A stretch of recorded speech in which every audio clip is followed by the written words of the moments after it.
ফের রাতের শহরে গুলি চলল, ফের একবার সেই কসবা। গুলিবিদ্ধ হয়েছেন অভিজিৎ নাইয়া বলে একজন তরুণ। গতকাল রাতেই বোসপুকুরের প্রান্তিক পল্লী এলাকায় গুলিবিদ্ধ হয় ওই তরুণ। রাত 11টা নাগাদ তরুণকে রুবি জেনারেল হাসপাতালে নিয়ে আসা হয়। বাঁ হাতের তালুতে গভীর ক্ষত তৈরি হয়েছে, এমনটাই জানা গিয়েছে হাসপাতাল সূত্রে।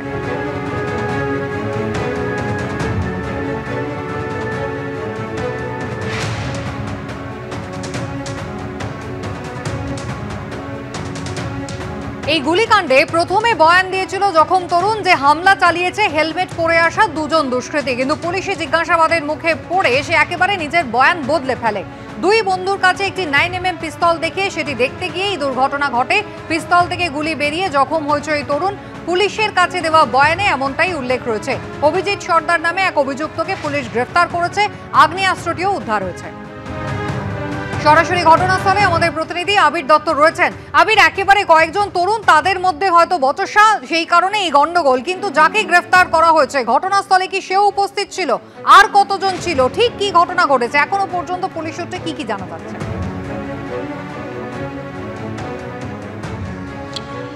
পুলিশ সূত্রে যেটা জানা যাচ্ছে যে একজনকে গ্রেপ্তার করা হয়েছে, অভিজিৎ সর্দার তার নাম, ওরফে বুবাই। ঠিক যে জায়গায় আমরা দাঁড়িয়ে রয়েছি এই জায়গা পুলিশ ঘিরে রেখেছে। এখানেই গতকাল যে আহত হয়েছে তার নাম অভিজিৎ নাইয়া, 18 বছর বয়স। এই অভিজিৎ নাইয়ার সঙ্গে এই অভিজিৎ সর্দার ওরফে বুবাই তারা ছিল, এবং তার সাথে সাথে যেটা জানা যাচ্ছে যে আরও একজন তাদের বন্ধু সেও ছিল। কিন্তু তাদের কাছ থেকে যে আগ্নেয়াস্ত্র উদ্ধার হয়েছে 9mm পিস্তল, সেই 9mm পিস্তলটা এলো কিভাবে সেটাই এখন জানতে চান তদন্তকারীরা। তার কারণ হচ্ছে শুরুতে পুলিশকে তারা জানিয়েছিল যে এই ঘটনার পেছনে অন্য দুজন ব্যক্তির রয়েছে। তার কারণ প্রথমে হাসপাতাল থেকে যখন পুলিশ খবর পায় যে এরকম একটা গুলি চালানোর ঘটনা ঘটেছে, গুলিবিদ্ধ একজন হাসপাতালে আছে, তারপরে পুলিশ হাসপাতালে যায়। এই অভিজিৎ নাইয়া তাকে জিজ্ঞাসাবাদ করে। সে প্রথমে বলে বাইকে করে দুজন আসে, তাদের মুখ ঢাকা অবস্থায় ছিল, হেলমেট পরা অবস্থায় ছিল।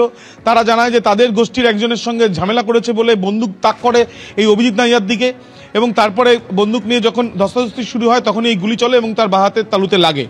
কিন্তু পরে পুলিশ প্রাথমিক তথ্য প্রমাণ সংগ্রহের প্রক্রিয়া যখন শুরু করে, ঘটনাস্থল থেকে দেখা যায় গুলির খোল।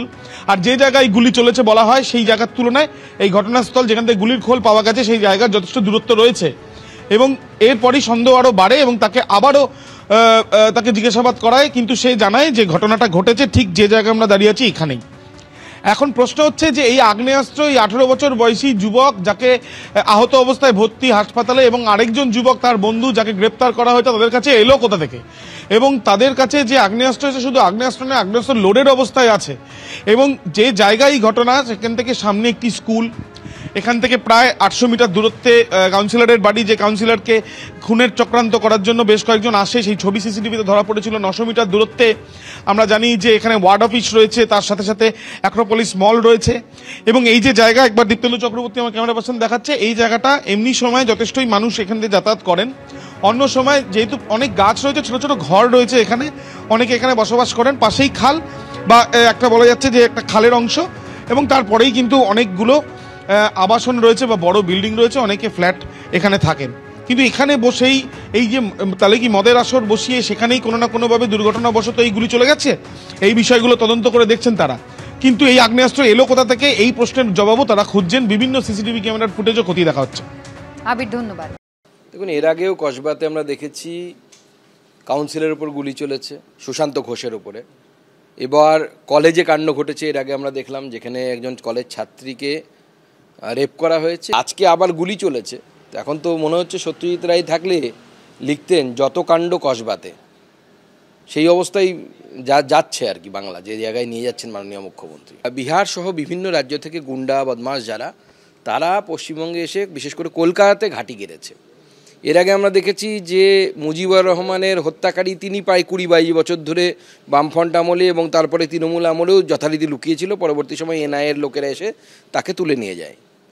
তার আগে সবাই জানতেন, মানে কেউ জানতেনই না। তো এ তো নতুন কিছু নয়।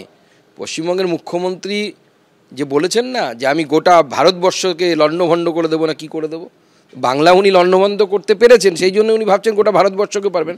গোটা ভারতবর্ষের লোক এই ধরনের হেজিমনিকে মেনে নেবে না। দেখো, সেই কসবাও সুশান্ত ঘোষের নিজের ওয়ার্ড। এখন দেখো, সুশান্ত ঘোষের ওপর গুলি চালানোর ঘটনাটা যেহেতু বললেনই, সেহেতু আপনারা জানেন তারপরে ঘটনাটা কি ঘটেছিল। যে দুটো বিহার থেকে দুটো বাচ্চা ছেলেকে পাঠানো হয়েছিল গুলি করতে বা যাই হোক গুলি না করেও বন্দুক নিয়ে লাফালাফি করতে, তাদেরকে গ্রেপ্তার করা হলো। তাদেরকে কে পাঠিয়েছিল আজ অব্দি কেউ জানে না। মাঝখান থেকে একজন যে মিডলম্যান ছিল, এই যে একেবারে প্রফেশনাল শুটারদের সঙ্গে সুশান্ত ঘোষকে মারতে যে অ্যাকচুয়ালি পাঠিয়েছিল, সেই যে মিডলম্যান ছিল তার নাকি রহস্যময়ভাবে মৃত্যু ঘটে গেল। অতএব কোনোদিন আর জানা যাবে না কি গুলিটা চালাতে পাঠিয়েছিল। আর এই দুটো ছেলেও কদিন পরে থানা থেকে বা জেল থেকে বেল পেয়ে গিয়ে তারা বিহারে ফিরে চলে গেছে। আমি ঘটনাটা এই কারণে বললাম যে এই যদি একটা ঘটনাকে কেন্দ্র করে পুলিশের ভূমিকা এবং সরকারের ভূমিকা হয়, কাকে না তার নিজের দলের কাউন্সিলরকে খুন করতে গেছে যারা, তাদেরকে কেন্দ্র করে যদি সরকারের ভূমিকা হয়, পুলিশের ভূমিকা হয়, তাহলে এই ধরনের ঘটনা বারবার ঘটনা না তো কি ঘটবে। এবং ওই এলাকায় জাভেদ খানের সঙ্গে সুশান্ত ঘোষের গোষ্ঠীর এই লড়াইয়ের ফলে এর আগেও বহুবার গুলি চলেছে, বহুবার বোম পড়েছে।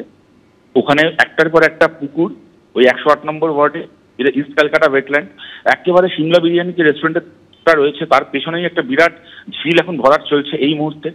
স্থানীয় লোকেরা বারবার অভিযোগ করেও সে কাজ বন্ধ হয়নি। একেবারে ববি হাকিমের সাহায্যে এখানে তৃণমূলের মদতে এই ঝিল ভরাট চলছে।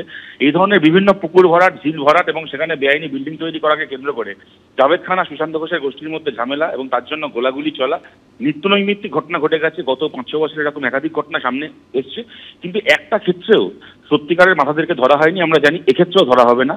যতদিন তৃণমূল আছে ততদিন পুকুর ভরাট, ঝিল ভরাট, বেআইনি বিল্ডিং তৈরি চলবে এবং সেটাকে কেন্দ্র করে গোলাগুলি, মানুষের প্রাণ যাওয়া, মানুষের ক্ষতিগ্রস্ত হওয়া, এটাও চলবে। ধন্যবাদ শতরূপ। নিয়ন্ত্রণ নেই। শুনুন, কলকাতা শহর থাকবে আর ভোরবেলা গুলি চলবে না, লোকে গুড মর্নিং বলে না। এখন কলকাতা শহরে গুলি চলার খবর চলে। হ্যাঁ, এই কদিন আগে বরানগরে ভোরবেলা ময়লা ফেলতে গেল, গুলি চলে গেল। আজকে এখানে গুলি চলে গেল। এই 2-4টে গুলি চলবে না, এই চলবে না, তাহলে মনে হবে কি করে পশ্চিমবঙ্গে তৃণমূল সরকারে আছে। হ্যাঁ, ঠিকই বলেছেন। একটু আগে আপনি বললেন যে ফিরহাদ হাকিমের দায়িত্ব নয়, সুশান্ত ঘোষের দায়িত্ব নয়, একেবারেই নয়। ওদের দায়িত্ব ছিল জঞ্জাল সাফ করা, তা না করে ওরা জনগণের পকেট সাফ করছে, ওরা শুধু টাকা তুলছে। হ্যাঁ, আর মেয়রের কাজ হচ্ছে কোথায় পুলিশ, কোথায় পুলিশ, হা পুলিশ, হা পুলিশ করা। পশ্চিমবঙ্গে আইনের শাসন বলে কিছু আছে? এই কসবায় আপনি বলুন, গুলশান কলোনিতে আজ থেকে 2 মাস হয়নি, আগে শুধু সে তার এলাকার দখল রিনিউ করার জন্য 2 দফায় এসে গুলি চালালো, পটকা ফাটালো, বোমা ফাটালো, দিয়ে বাড়ি চলো। টিভিতে আবার লাইভ করে আজকাল রঘু ডাকাতের মতো। এই যে অ্যাটিটিউড, যে আমরা আইনকে বুড়ো আঙুল দেখিয়ে দিচ্ছি, আইনের মুখে জামা ঘষে দিচ্ছি, এই যে মানসিকতা সমাজ বিরোধীদের, এটা তো কোনো উত্তরপ্রদেশে হয় না।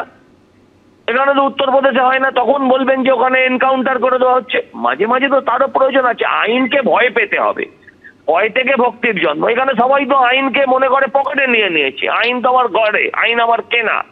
সেই রাজ্যে তো এরকমই হবে। সজলদা ধন্যবাদ। এবিপি আনন্দ, এগিয়ে থাকে, এগিয়ে রাখে।